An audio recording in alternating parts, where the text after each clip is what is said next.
Hi everyone, my name is Melanie Grant and this is C&M Glass. Today we're focusing on our class 2021 for chapters 6 and 7 on root operations and our first look at surgical coding, specifically to areas which we'll be looking at anatomical regions. Let's get started. I have here to the right some of the key points we're talking about, which you should know by now are identifying the root operations that we'll be looking at for chapter 6, but also some of the body areas we'll be looking at for anatomical regions. So let's get started. This week has a slew of different root operations that you'll find are a little bit of everything, but they're not as difficult as one may think. To start off, we look at the differences between inspection and mapping. When you're looking at inspection, pay very close attention to your guidelines. They've been repeated for you on page 122. And this will tell you a lot of detail about when can you code for an inspection service and if a procedure was also done. Your biggest key there is whether or not the approach was changed. Also, there's a couple guidelines in here that'll talk about when you're looking at tubular parts and you're looking at multiple parts within the body, how far do you go? And there's a guideline that'll tell you the most distal is the one you code to. So make sure you pay attention to those, and inspection should be fairly simple. Now remember, what is the purpose of an inspection? An inspection is a look. I'm trying to find a problem. This is done through things like cystoscopies, when a provider is going into the bladder or into the kidneys to look for problems. But if they stop and they decide to start doing a procedure, then it becomes a procedure, and that's an approach. So be aware of that. Your next one is mapping. Now map is fairly simple because it's only going to be found in two body areas, which is looking at your nerves and looking at your blood.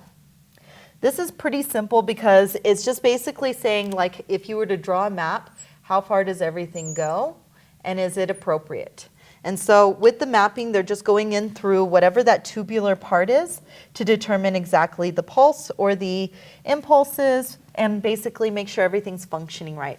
A lot of cardiac testing will be using this. Repair is one of the ones that's a little harder. And you have a couple of examples here that are going to help. And one of my favorite things is on page 124, which is a repair decision tree. The reason that they have this is because when you're coding for repair, depending on the type of repair, you could actually be looking at a replacement or even a supplement.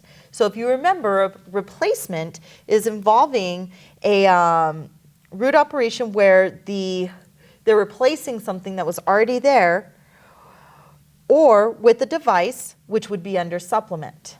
And so if you look at this, it has you saying, is this a body, does the body part remain in place, yes or no?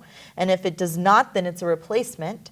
Or if we're repairing it, are we repairing it with a device? And if it is, then that's a supplement because that's supporting it. But if it's just being repaired without anything else, then it's a repair. So that's one of your kind of confusing ones. Make sure to read through that detail. Let's see, we don't have any examples yet, but when you get to those, make sure to ask me any questions you have on the differences between repair, supplement, and replacement. Your next root operation looks at control, and this is control of bleeding alone. So there's a couple of types of control. This one's fairly basic. Are we bleeding before or after a surgery, or are we bleeding for some other reason? And most of those will be pretty simple. You do want to list those, but not for, keep in mind that a procedure includes any stopping of blood that's done during that procedure unless it's excessive. So that's the one area I see coders kind of get lost on is, should I code an additional charge for control of bleeding when the provider's saying that bleeding was minimal or bleeding was stopped with? And the answer is not unless it was done as a separate procedure. Okay, so that takes us into fusion. Fusion's one of those fun ones, and I think I gave you guys that video a little earlier on, which looks at spinal fusions. And so if you don't have it already that you've looked at it, I'm going to be bringing it into this module so you can take a look and see exactly what does a spinal fusion entail, because these ones can be quite a bit of fun when you're looking at them, although not so much for the patient. The fusion is a joining together of portions of an articular body part, rendering that articular body part immobile. And this is something that is done in order to prevent further pain for a patient that's having any kind of like arthritis or joint deterioration problems. You'll notice here that the body part coded for spinal vertebral joints rendered immobile for a fusion procedure is classified to the level of the spine, such as the thoracic, so you need to pay attention to what part of the joints. And it gives you an example here, body part values of lumbar vertebral joints, lumbar vertebral joints 2 or more, and lumbar sacral vertebral joints. So it's giving you some examples of how you can identify that, but you want to look and identify how many joints are we looking at.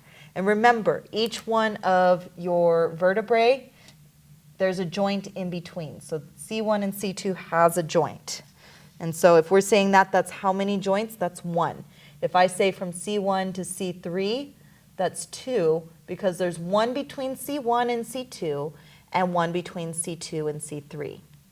So when you're looking at identifying the joints, always keep that in mind. Okay? Your next area looks at root operations for alterations. Okay, so this is an example for patients more on the cosmetic end who are wanting something changed about their body. You'll notice that the definition is that it does not affect the function of a body part. So it tends to be cosmetic, like breast augmentations or nose jobs, because we're altering something about the body without changing how they function. Keep in mind that compared to creation, an alteration is something that's already there. A creation is something that is not there that's being added. And so putting in a biological or synthetic material in the form of a new body part to the extent possible replicates an anatomic structure or function of an absent body part. So there's a difference there. One of them is creating something that needs to be there. One of them is altering what already exists. And you guys have a couple examples here in your book. So that's the last of our root operations. By now, we've gone through all the different root operations that you will need in order to look in your PCS code book.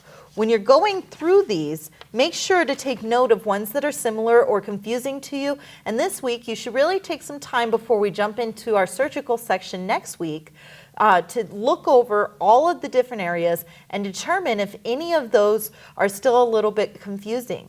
Rewatch some of the videos that you've had going over this, and feel free to send me emails if you have any questions. I'm going to just do a brief summary of Chapter 7, and then we're done for this week. Next week, we'll be focusing on our first area of surgical coding, which will really be extending on anatomical regions, but also into all the body areas within the PCS coding. So, Chapter 7, anatomical regions, are focusing on body areas that are listed with W, X, and Y. This is for your general upper and lower extremities. The thing about anatomical regions is that when you're identifying the body area as an anatomical region, you're doing this because there's not a specific body organ or body series that is identifiable. I want to remind everybody to go into the back of your PCS code book and look at your appendix for body areas, because this will definitely help you when you're identifying where something is. You have body part definitions in Appendix E, and body part key in Appendix D. And those start on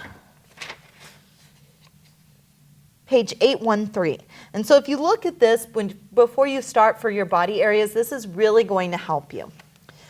Anatomical regions, if you look at the organization, this is just kind of giving you a little bit of information on where you're going. Remember the planes, remember upper and lower extremities. When you look at the cavities on page 139, this gives you just an overall general area of each of the cavities that's identified, because in some body areas, you're going to be looking at that region instead of an organ such as the skin. Common root operations used, because we've already looked at a lot of the root operations, we're going to be repeating them so that we can look at these. So you'll notice that root operation here, control is one of them, because whenever we're controlling bleeding, we need to identify the area. If it's a definitive, okay, so it's just saying if it's part of the procedure, it's not coded separately. So we've already talked a little bit about that. Oh, just read through these. These are really just wanting you to take an overview of the anatomy, looking at the different areas that you're using, and making sure that when you're looking at something such as an extremity, and you're not looking at joints or bones, but you're looking at that body part as a whole. That's probably the best thing that I can do for you, is the difference between when you have your hand and horrible artistic work here. And if you're doing, say, an amputation, you're not just amputating the fingers or the bones or any of those joints that are within the hand. You're amputating the entire region. And so that's the concept that they want you to look at, is for amputations and various other services that apply to the entire area. This is really good too. I like how it goes into approaches, and it's another thing that you want to be close attention to. But really the biggest part of Chapter 7 is going to be looking at some of the examples and making sure that you're coding some of these charts with them.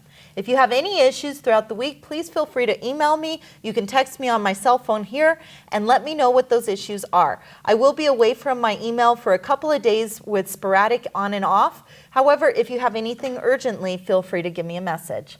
Until next time, have a great week.